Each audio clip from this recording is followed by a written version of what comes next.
નમસ્કાર વિદ્યાર્થી મિત્રો, તો આજે આપણે ધોરણ 8 ગણિતની અંદર 8મું પ્રકરણ છે બેઝિક પદાવલીઓ અને નિત્યસમ એના સ્વાધ્યાય 8.2ના 5મા દાખલાનો અભ્યાસ કરવાનો છે. ચાલો, તો એના અંદર આપણને શું કીધું છે? ગુણાકાર શોધવાના છે. આપણને એક પદ્યો આપેલી છે ને આપણે શું શોધવાના છે? ગુણાકાર શોધવાના છે. ચાલો તો શરૂઆત કરીએ. શું છે આપણી પાસે? ચાલો, XY છે, XY ગુણ્યા YZ ગુણ્યા ZX. ચાલો, જે સરખા પછીને જોડે જોડે લખીએ. આ શું છે? X છે, બરાબર, ને આ બી શું છે? X છે. તેને પાસે પાસે આપણે લખી દઈએ. આ શું છે? Y છે, તો લખો. અહીંયા એક Y છે એ બી લખી દઈએ, બરાબર. પછી શું છે? એક Z છે ને આ બી Z છે, તો આ રીતે પાસે પાસે લખી દેવાનું. X ગુણ્યા X એટલે Xનો વર્ગ થાય, Y ગુણ્યા Y એટલે Yનો વર્ગ થાય, Z ગુણ્યા Z એટલે Zનો વર્ગ થાય. આપણો જવાબ આવશે, બરાબર. ચાલો, ત્યારબાદ આપણી પાસે શું છે?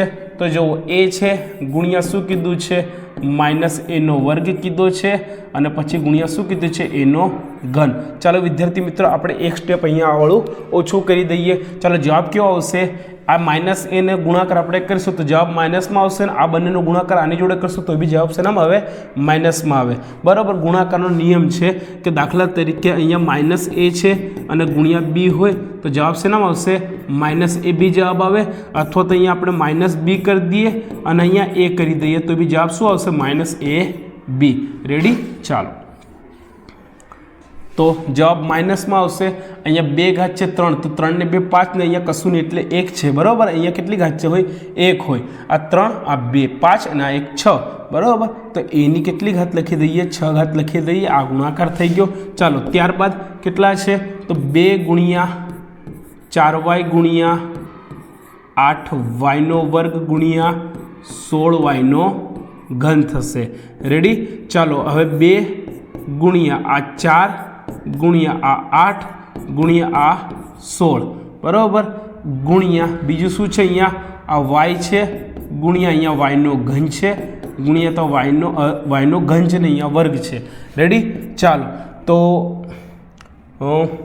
4 દુ 8 ને 8 64, 64 ગુણ્યા 16 કરશો એટલે 1024 થાય. કેટલા થાય? 1024, બરાબર. અને દેખો અહીંયા y એક જ હતો, અહીં 2 ઘાત ને 3, 3 ને 2 5 ને 1 6 ઘાત થાય. કેટલી થાય? 6. તો y ની કેટલી ઘાત આવશે? 6 ઘાત આવશે. આ આપણો શું થશે બેટા? જવાબ થશે. ફટાફટ વિડીયો પોઝ કરી લખી લો, પછી આગળનો દાખલો આપણે 2 ગણીએ.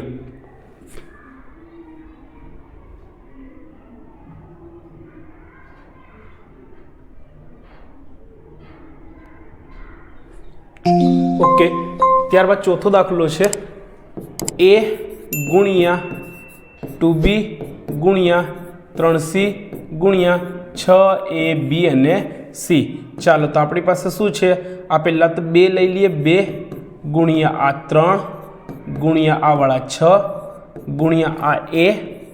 ચાલો, એ બીજે કશે દેખાય છે તમને? હા, આ રહ્યું. તો AB એ લખી દઈએ ગુણ્યા આ B ગુણ્યા B આપણને દેખાય છે, હા અહીં છે, ગુણ્યા આ C અને ગુણ્યા આ વાળો C.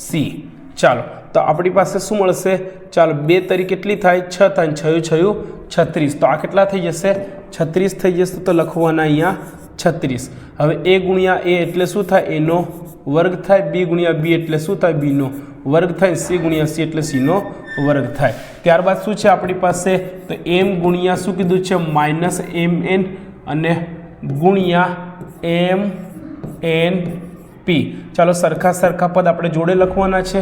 જુઓ, તો M ગુણ્યા -M કેટલા થશે? સોરી, તો જવાબ શેના આવશે? માઇનસ જ આવશે.